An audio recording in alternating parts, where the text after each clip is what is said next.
What's up guys, Chris here from Mainely Mesh. Today I'm bringing you my review, finally, of the StringKing Mark II V. Before I say anything else, if you haven't seen this yet, StringKing is creating 3 different Mark IIs. They're creating a Mark II V, which stands for the Versatile Edition. This is essentially a souped up Mark I. They're also coming out with a Mark IIA, which is the attack version, and a Mark IID, which is the defense version. The first is this Mark II V, which is already released. It released on Black Friday, I believe. And this is an incredible improvement, and really just improvement of the Mark I, but also just advancement in overall engineering going into a lacrosse head. Let's talk about aesthetics and construction first. First thing you're gonna notice, 29 sidewall holes. That's a lot of sidewall holes. I was super pumped to see this feature. I'm tired of people saying that their head is more stringable than another person's head, even though it has the same number of sidewall holes. Okay, so 17, 18, that's a great number. You can do a lot with that. It works really well with the 17.5mm design. But if you want the ultimate customizability of stringing, you need to have more holes, and StringKing threw in 29. So you can have no complaints. And what's really cool, especially as I was stringing this up, you know, if I felt like the channel was a little too tight, a little too wide, I could just very simply shift a diamond up or down, shift a knot up or down by one of these holes, and it was able to kind of really hone in on the pocket that I wanted. Second thing you'll probably notice is the way this head is cored out, so let me take you through that. As you can see in here, on the outside this looks pretty normal, pretty standard, but on the inside all of these sidewall struts are cored out, leaving just basically one thicker bar in the center and a thinner segment on the outside, cored out down here in the throat. Basically, according to the StringKing infomercial, they use this kind of bone density algorithm to core things out without reducing stiffness. You can see how it kind of has these swoops up in the scoop. Everything is just very slightly channeled out, making overall a much lighter head than the Mark I. I believe this bad boy is weighing in at 4.8 ounces. I always forget to record myself weighing the head before I string it up. I get too eager. But 4.8 ounces is a huge improvement from the 5.2 that the Mark I was. That was something I was actually pretty disappointed about in the Mark II. Mark I, I thought the Mark I was a little bit too heavy, especially when they have these super light shafts. I just thought it made a little bit too top heavy of a stick. But the Mark II is in a much more reasonable range, competing with the Optic, which is like 4.85. Centric, I think, is 4.9. So a lot of those heads are kind of in that range. This competes right there with it. But they have not sacrificed any durability or stiffness. This is a very stiff head. Even though it seems a little thinned out, I don't really feel any weak points in this head, and it's going to be really interesting to see if it has any breaking issues at all, because honestly, I can't really find a soft spot, even though it does have a pretty cored out profile. Final little aesthetic notes, it has very, very funky throat holes, okay? So it has 7 throat holes down here.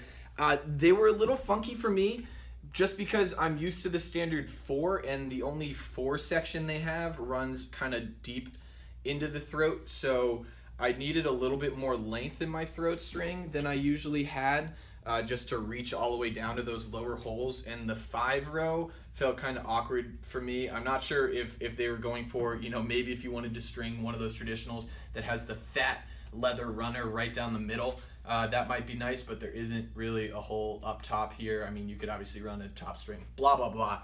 Thought it was a little funky, but you can obviously get around it when you have 7 throat holes. The other thing is the throat looks a little bit bulked up, just in terms of having a thicker strut right along the front and a little bit more clearance of plastic down here. That was a big issue for me with the Mark I. I had a lot of Mark Is, especially when kids were trying to use it as an LSM, that were breaking down here at the throat, snapping down here. It looks like they really tried to avoid that, so I'm hoping that's the case.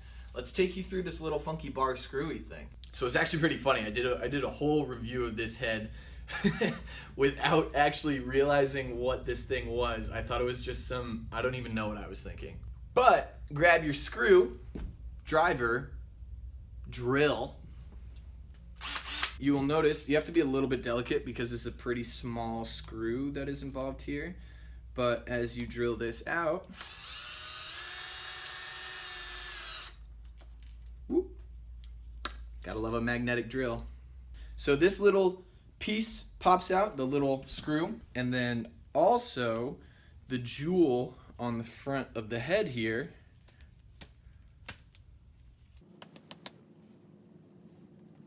will pop out too. So you take this and you're like, huh? The jewel just fell out. What is that for? There better be another hole in the shaft.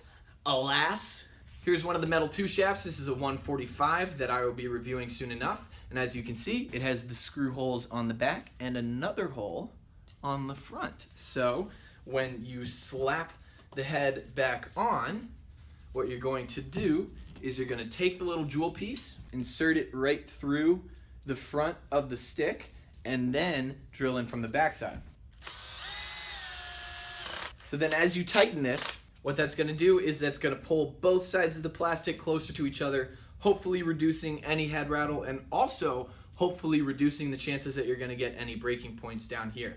I don't think, a lot of the times I think these things don't necessarily reduce head rattle. The plastic could still expand on the sides and you might have some rattle over time, but what this is really going to do, in my opinion, is make sure we don't get any silly breaking points here. I hope that's the case. I hope that reduces some of the stress on the head as it flexes back. Should create a more durable head, and definitely just a cool feature overall. Only other item of note here, the scoop is unbelievable. I think this scoop might just pass as my new favorite on the market. I might give a slight edge back to the Command just because it has those cool kind of grooves in the glide scoop that keeps everything very straight, but this is an incredibly smooth scoop. StringKing really knocked this one out of the park. If you guys thought the Mark 1 scoop was good, and I had some issues with it, but it was pretty solid overall, this scoop is amazing.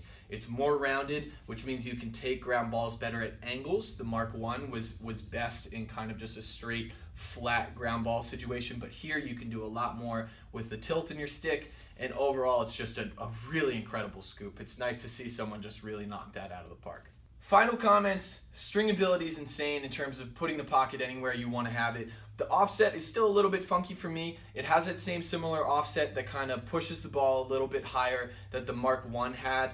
To me, that puts the ball in kind of a wider part of the stick that I think can slightly decrease ball retention. Note that ball retention is different than hold. I believe I talked about this too with the Stallion 700. I have the same kind of negative feedback about that. When you have a higher pocket with a lower flare, basically that's just putting the ball in a wider part of the stick and doesn't allow the plastic to hold the ball into that pocket.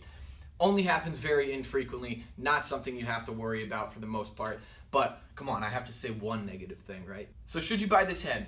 If you liked the Mark 1, loved the Mark 1, and a lot of you were out there who did love the Mark 1, you have to buy this head, period. It's $90, it is $20 more expensive. It has a longer warranty though, and honestly, it's improved in every single way. It's lighter, it probably is stronger, don't quote me on that though, but definitely stronger in the throat. The scoop is better. It's just an improved version of the Mark 1 for sure. As far as LSM goes, I'd also really highly recommend it. I think I really need to dig deeper into the Stallion 700 versus this as far as an LSM head goes, but the scoop on this is so amazing, and it's a little bit lighter that I probably lean here, but at 4.8 ounces, it's kind of tough to say this is going to last a whole season of really intense checking. I don't really see it doing that, but I'm also not sure the Stallion 700 will last that long either. So that's just going to be something that I can't really put out a definitive opinion on until we have 3 months of data with these heads warping on a long pole stick.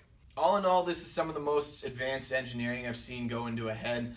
Props to StringKing for whipping this bad boy out. I'm also super excited to see the Mark IIA, which will be a slightly lower pocket version, and the Mark IID, which will be a beefier version. So as exciting as this is, if you are a true long pole or an attackman who likes a lower pocket, I wouldn't snag this until the other two models come out, just so we can kind of see the whole line collectively and go from there. Thanks so much to StringKing for sending one of these bad boys over. Also have the 125, 145, and 165 metal 2 shafts that I'll be taking you through pretty soon. Thanks so much for bearing with me. Like, comment, subscribe. If you want to buy this head, click the link in the bio down below. Thanks so much. I'll catch you guys next time.